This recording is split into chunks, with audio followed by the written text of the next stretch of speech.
And you must love the Lord your God with all your heart, all your soul, and all your strength.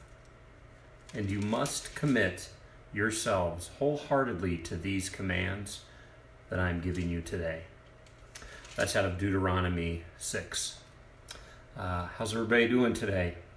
This is my third video. I don't know how many more to come. I was really tempted to go outside and do this today, just after being indoors all day, but we are actually getting a storm coming through here in Colorado, and it's getting pretty cold outside. So I was in the process of setting, that's why I have my jacket on, was in the process of setting everything up outside and doing a little outside video, but I'm gonna have to wait on that one.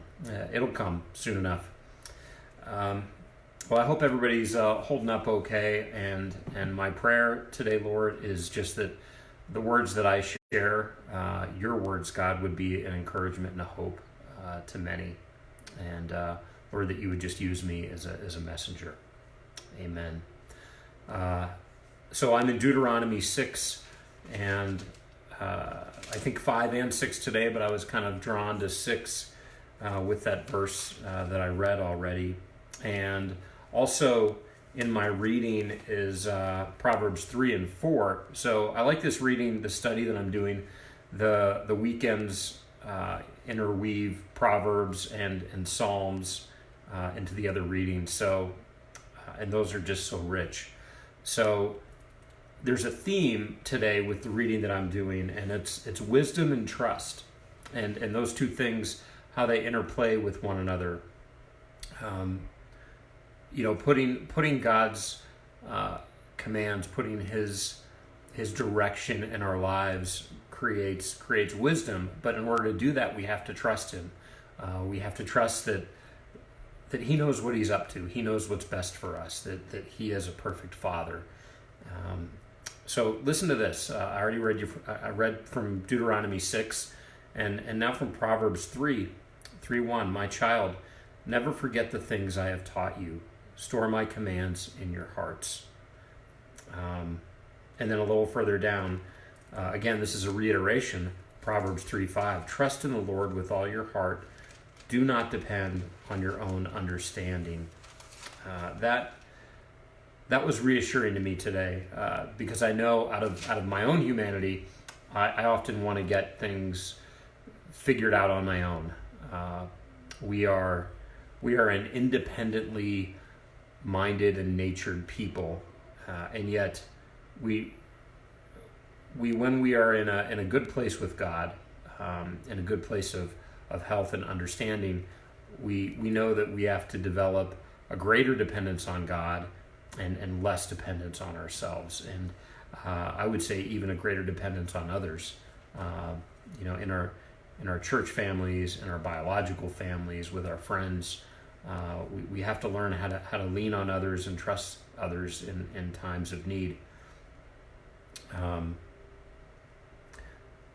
So as I keep going here on this line of thinking between wisdom and trust, and then a little bit further on into Proverbs, I think it's in 4. Yep. In Proverbs 4:23, this is a common verse that we hear a lot, but guard your heart above all else, for it determines the course of your life. So that makes sense. If our hearts are the place that we store, and not our biological hearts, not the things that are pumping blood, but that part of us that God gives us, the part that makes us His, that makes us unique. If that's the place that holds love and trust and wisdom from God, then it would make sense that we need to guard that we need to protect it from the forces in our world that would seek to claim it and destroy it, and of course from the intentions of the enemy. We need to guard our hearts from that. So if we want wisdom, if we want to increase our trust and have greater wisdom, that's going to come from the heart.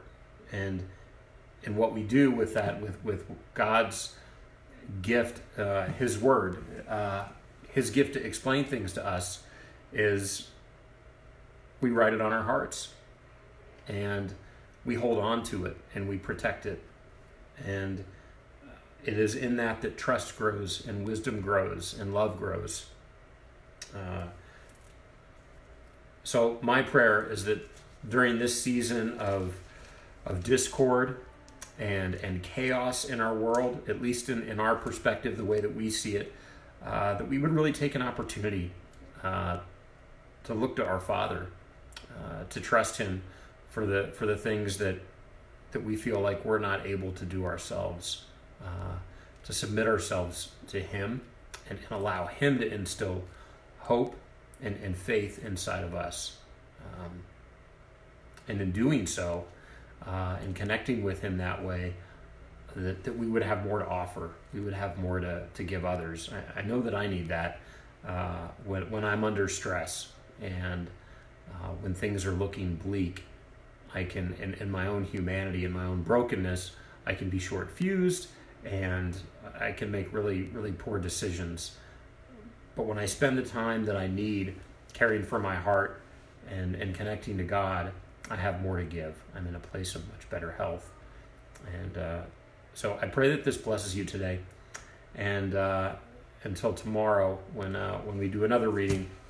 And also, I wanted to mention we are putting this on YouTube now as well, so you can share that channel with people. I'll put that on the Facebook site.